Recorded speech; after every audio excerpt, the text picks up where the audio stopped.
Nah, atas kata darurat inilah yang menjadi dasar nanti kita akan menggerakkan semua stakeholder, semua master yang untuk secara terpadu.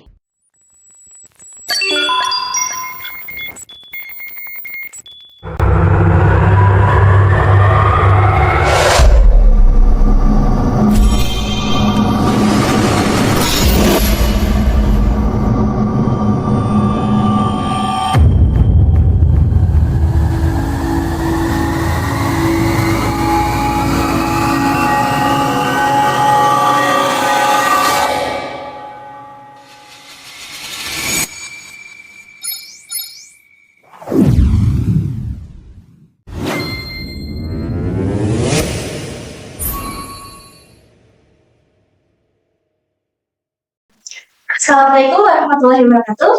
Halo Sobat Siaga, selamat datang di podcast Kopi Siaga, ruang diskusi santai yang menghadirkan informasi, cerita, dan edukasi seputar kebencanaan di BPD Kabupaten Cilacap. Saya, Septi Binuri Mardiana, yang akan menemani Sobat Siaga dalam obrolan kali ini. Sobat Siaga, pernah nggak sih kita membayangkan ketika sedang tertidur lelap di tengah malam, tiba-tiba terdengar kabar ada longsor, banjir, atau pohon tumbang? Di saat sebagian besar masyarakat masih berusaha memahami apa yang sedang terjadi, ada sekelompok orang yang justru harus segera bersiap. Mereka menerima laporan, melakukan koordinasi, menyiapkan peralatan, lalu berangkat menuju lokasi tanpa tahu seperti apa kondisi yang akan mereka hadapi. Nah, proses itulah yang mungkin jarang diketahui oleh masyarakat. Pada episode kali ini, kita tidak hanya membahas bencana, tetapi juga ingin mengajak Sobat Siaga mengenal bagaimana bidang kedaruratan BPBD bekerja di balik layar. Mulai dari bagaimana laporan diterima, bagaimana keputusan diambil dalam waktu yang sangat singkat, hingga bagaimana melakukan penanganan di lapangan. Karena ternyata di balik setiap operasi penyelamatan, ada koordinasi, strategi, dan tanggung jawab besar yang harus dijalankan. Dan untuk membahas semuanya, sudah hadir bersama kita narasumber yang tentunya sangat kompeten di bidangnya. Selamat datang Bapak Supriyadi, selaku Kabid 2 Pusdalab di BPD Kabupaten Cilacap. Selamat datang. Sebelum kita masuk ke pembahasan lebih mendalam, mungkin Bapak bisa menyapa nih terlebih dahulu Sobat Siaga yang sedang menyaksikan podcast ini. Semangat pagi, salam kemanusiaan kepada para pemirsa dimanapun Anda berada. Di kesempatan yang baik ini, kami akan menyampaikan hal yang terkait dengan tugas pokok fungsi kami, kedaruratan logistik. Semoga nanti dari hasil podcast ini bisa bermanfaat khususnya bagi masyarakat Kabupaten Cilacap. Wah, keren sekali. Nah, dengan narasumber kali ini, mari kita mulai perbincangannya. Pak, banyak nih masyarakat yang melihat BPBD hadir saat bencana terjadi. Tetapi mungkin belum mengetahui nih, bagaimana sih sebenarnya bidang kedaruratan bekerja. Nah, untuk mengawali obrolan kita kali ini, saya bertanya nih, bisa dijelaskan apa sih tugas utama bidang kedaruratan dalam struktur BPBD Kabupaten Cilacap? Jadi saya akan coba dari regulasi Permendagri satu yang jelas situ terkait dengan standar minimal pelayanan tapi di dalam penyelenggaraan bencana ada 5 poin. Yang pertama, respon cepat saat bencana luar biasa. Toh kalau kita ingat tahun 2019 adanya COVID-19 itu adalah kategori bencana. Setelah kita dituntut untuk respon cepat untuk melakukan berbagai macam upaya pasir dampak tersebut. Kemudian yang kedua, respon cepat dalam keadaan darurat. Jadi apabila ada kejadian bencana di 24 kecamatan, kita dituntut untuk segera melakukan langkah cepat, dengan harapan bisa meminimalisir kerugian, syukur tidak sampai terjadinya banjir.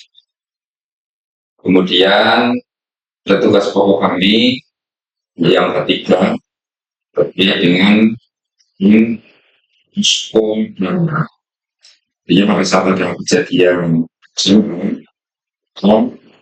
selain kami melakukan kami juga di sisi lain sesama pemulai membangun posko darurat yang nanti posko ini akan koordinir segala hal-hal yang apa dan harus dikirim di kawasan. Di situ nanti ada indikator posko inilah yang nanti akan menjabarkan tugas-tugas sesuai dengan pesannya masing-masing. Kemudian untuk yang kami juga memiliki tugas pokok untuk evakuasi dan penyelam. Jadi teman-teman yang di lapangan biasanya harus kita sektor bila bencana potensi korban atau mungkin sudah berpotensi korban sehingga membutuhkan keceraian, melalui koordinator BPBD bersama stakeholder terkait kan ya sidang di mana kita melaksanakan hukuman besar bagi korban bencana, baik yang ada di lokasi bencana maupun di pengungsian. Kita menggalang dan mengkoordinir semua yang terkait untuk bahu-membahu memenuhi kebutuhan dasar pengungsi atau bencana. Memang tidak mungkin upaya ini tertumpuk seperti kurang lebih seperti itu. Ya Pak, menarik sih. Lalu apa sih yang menjadi perbedaan antara bidang kedaruratan dengan bidang-bidang yang lain di BPBD?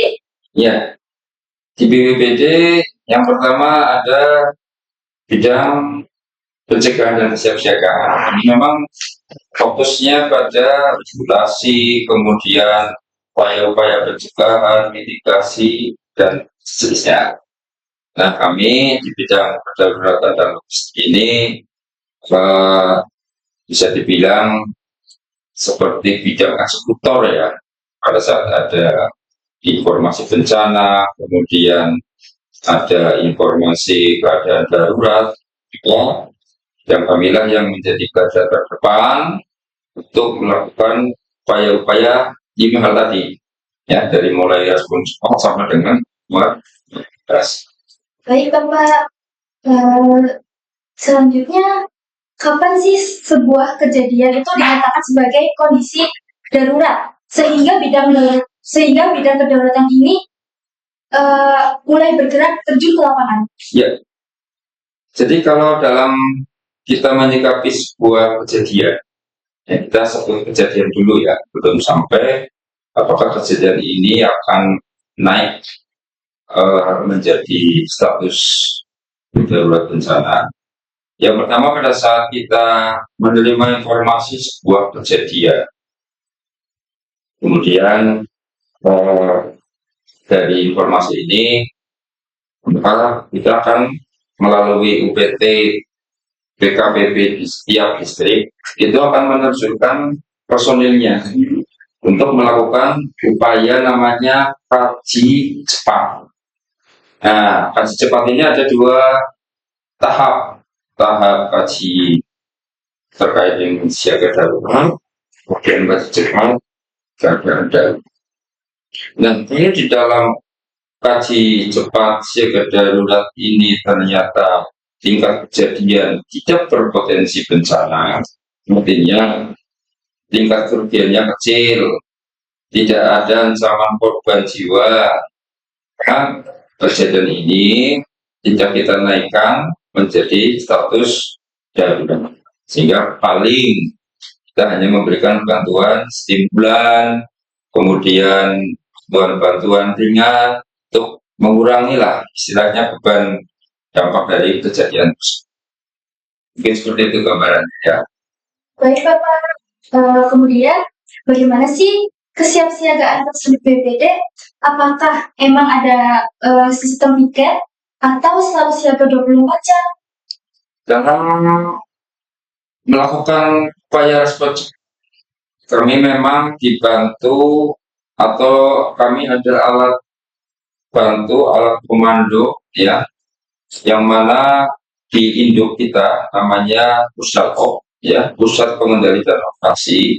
Ini 24 jam. Ada shift piket yang dikenal dengan 247, 24 jam 7 hari.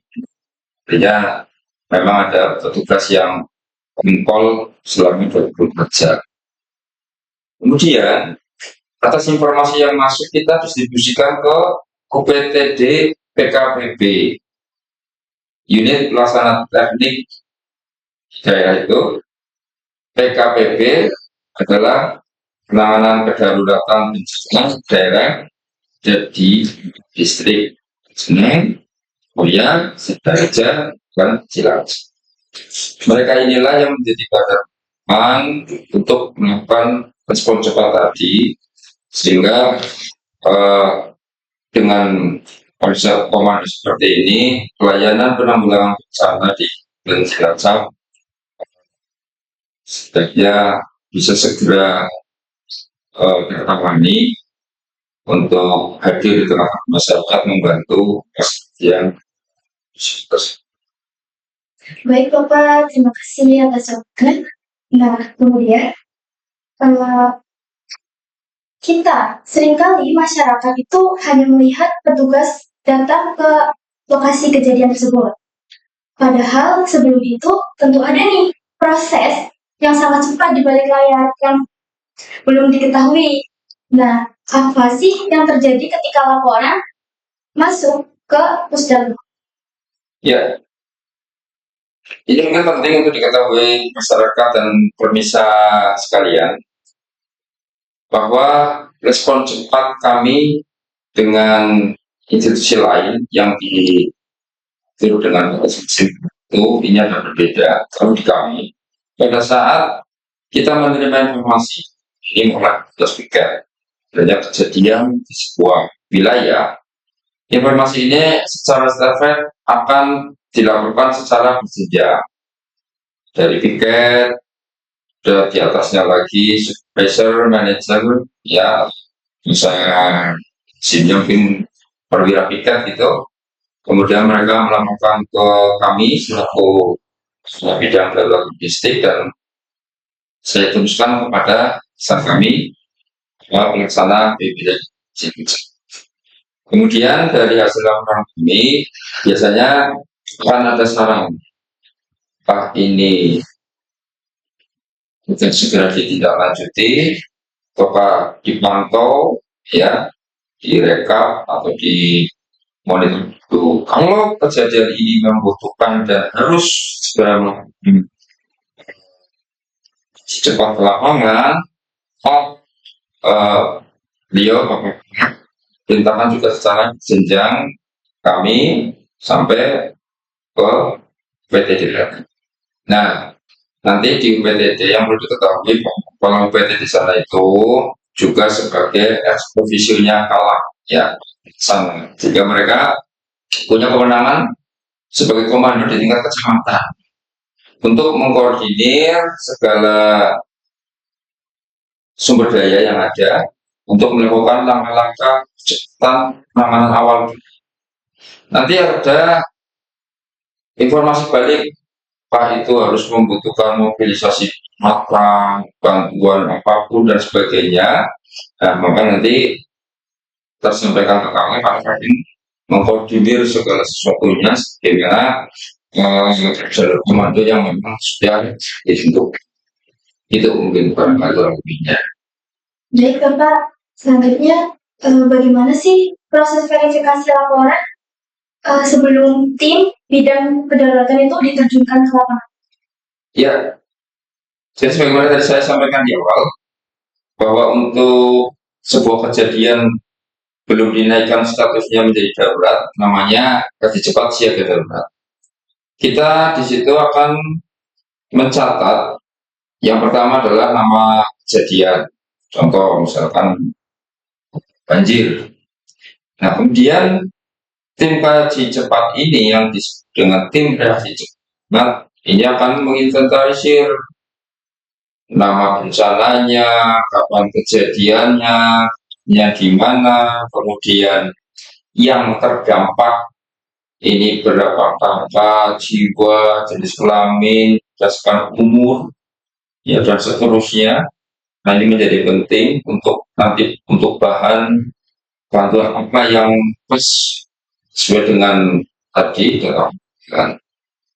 Kemudian ternyata terjadi kenaikan status, tim akan kembali lagi informasi sampai ke level bagian, kemudian potensi-potensi ancamannya. Nah, kalau ternyata status kejadian ini menjadi bencana, nah nanti juga kita mengusulkan kepada tim untuk terbitkan SK dan SK tanggap darurat inilah yang menjadi dasar nanti kita akan menggerakkan semua stakeholder, semua master yang untuk secara terpadu atau Lalu siapa sih yang menentukan apakah tim reaksi cepat ini harus segera diberangkatkan? semua sekolah. Jadi di kami tentunya tertinggi adalah kepala pelaksana, yang mana nanti juga kalau pelaksana ini pelaksana BPBD akan melaporkan kepada kepala BPBD. Dalam hal ini adalah list daerah. Nanti juga secara moneter juga akan jadi untuk di internal OPD BPBD jalur komandan tertingginya sana yang nanti akan diteruskan secara tes sesuai dengan tadi. Baik, berapa sih target waktu untuk merespon BPBD sejak laporan diterima hingga personel bergerak ke lapangan? Cilacap terdiri dari 24 kecamatan ya, dengan 284 desa kelurahan. Adalah sebuah kabupaten yang terluas di Jawa Tengah. Sehingga memang di dalam percepatan penanganan bencana ini kami didesain ya PT. Kalau secara regulasi memang tidak diatur untuk minimal kita harus sudah di lokasi ya. Tidak dengan institusi lain yang memang ada salah satu kejadian kemudian mereka harus segera simultan. Yang di kami itu ada informasi kita akan langsung koordinasi secara cepat karena tugas kami tidak hanya di induk ya di desa kota ini, tapi kami sudah tersebar di 24 kecamatan di mana setiap UPT ini punya binwil, banyak pembinaan wilayah, petugas-petugas yang memang per kecamatan ada binwil itu, dan itu orang BPBD. Sehingga kami sangat yakin dalam hitungan sangat cepat, bila ada informasi kejadian atau bencana, petugas kami hitungan menit itu sudah di lokasi dan segera melakukan pengalaman awal seperti tadi saya sampaikan bahwa cepat. Jadi Bapak, lalu apa saja sih informasi yang wajib diperoleh sebelum tim berangkat ke lokasi kejadian? Yang pertama memastikan bahwa kejadian itu memang ada, nah bisa jadi jangan berseliweran uang. Nah, informasi yang biasanya kami pastikan pasti tentunya yang dari petugas kami yang ada di wilayah. Walaupun ada informasi dari non petugas kami, pasti kami akan minta petugas kami yang di wilayah ini untuk memastikan bahwa betul tidak kejadian tersebut.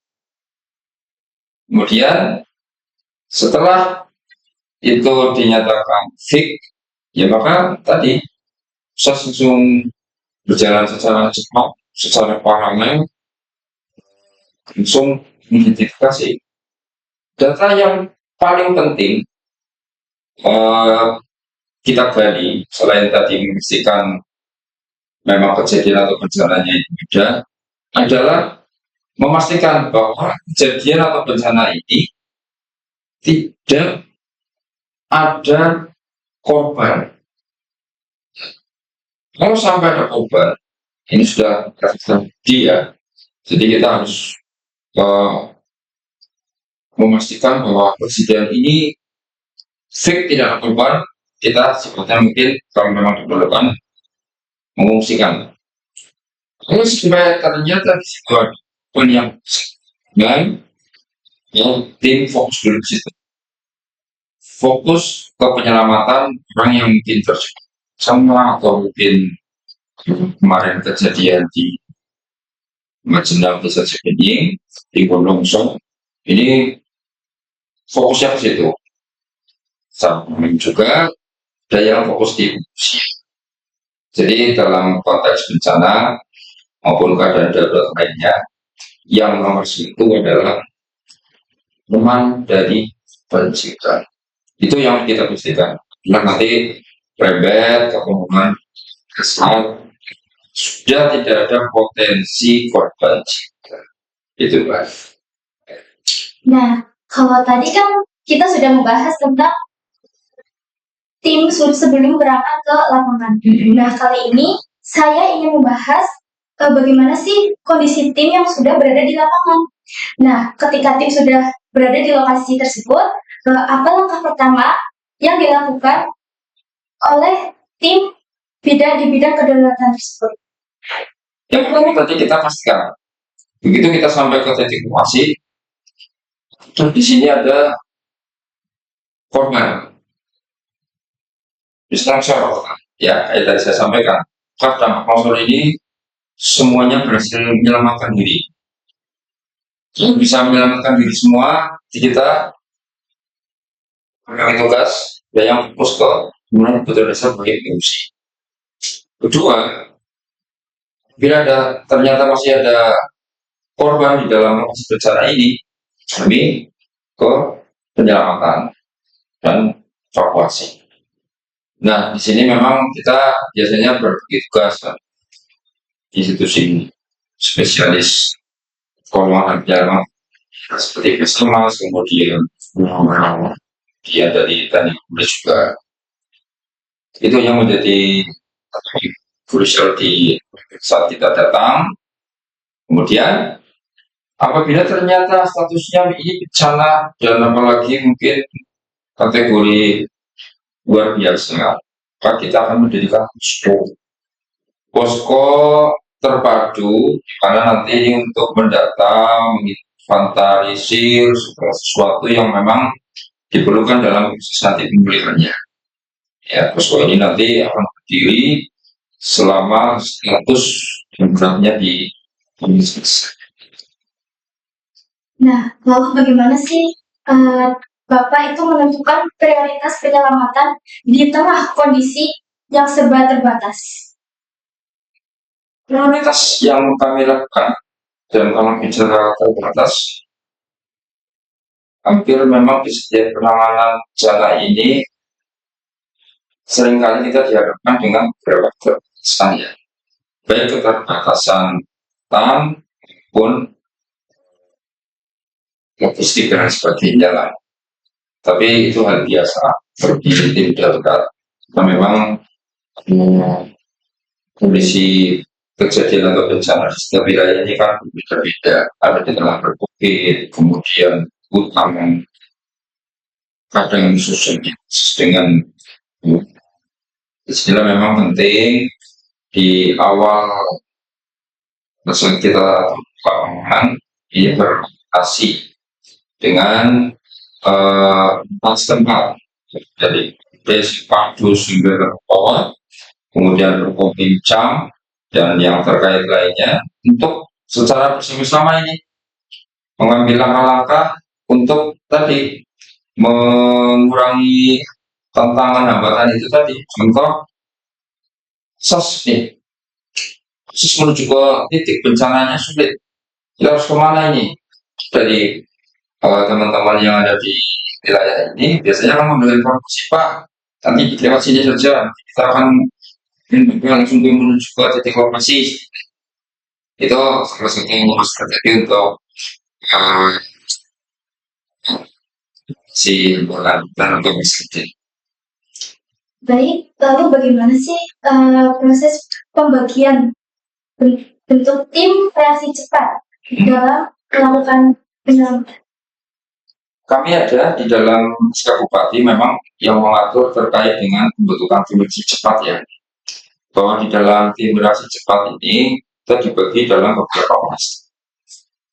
Ada 6 sekolah terkait dalam jadi yang si kemudian logistik, ada kluster kesehatan, dan beberapa dan yang memang pada saat ini dikoordinir di dalam ini nanti akan bergerak masing-masing.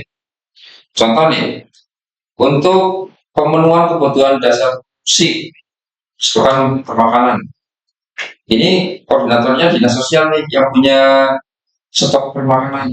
Maka dinas sosial menggerakkan anggotanya dengan stakeholder yang terkait di dalam kelompok minister sosial ini kan membangun pendidikan dapur umum, membuat hidangan nasi untuk makan pengungsi maupun petugas. Kemudian dari dinas kesehatan, mungkin ada pengungsi yang mungkin terjangkit penyakit atau cedera bencana, dan seterusnya seperti itu. Lalu peralatan apa saja sih yang wajib dibawa nih ketika menuju lokasi kejadian bencana? Ya, dari sisi tugas wajib beda ya.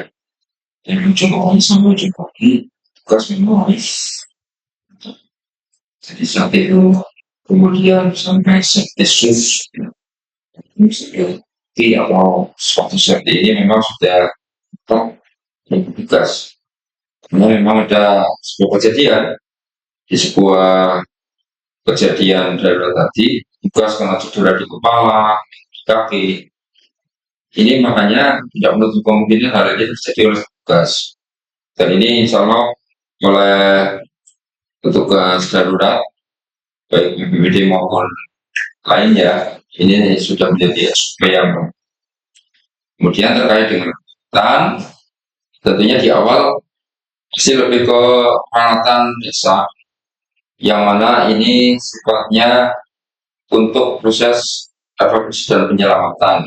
Contoh tugas menanam, kemudian cucinya hujan mungkin harus hujan, kemudian juga harus membawa kecil yang mungkin bisa untuk menggali atau mencongkel sebagainya, kurang lebih seperti itu. Nanti kalau ternyata diperlukan mobilisasi peralatan seperti itu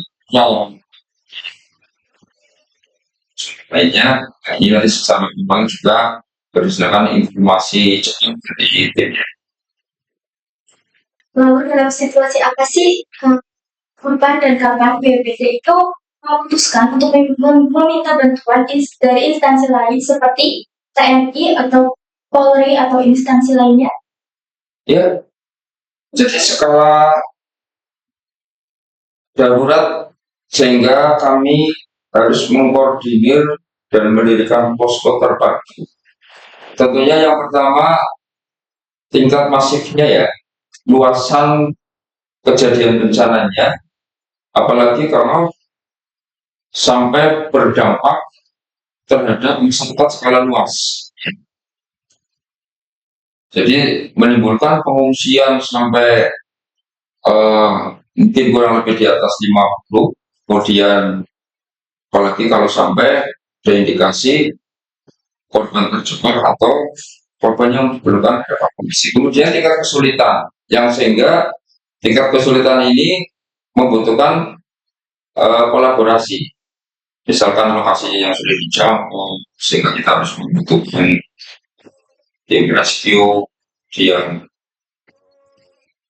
kita membutuhkan tim yang memang memiliki berat, di BWS misalkan longsor sehingga kita mobilisasi alat berat lainnya yang BWS, PU, SPN.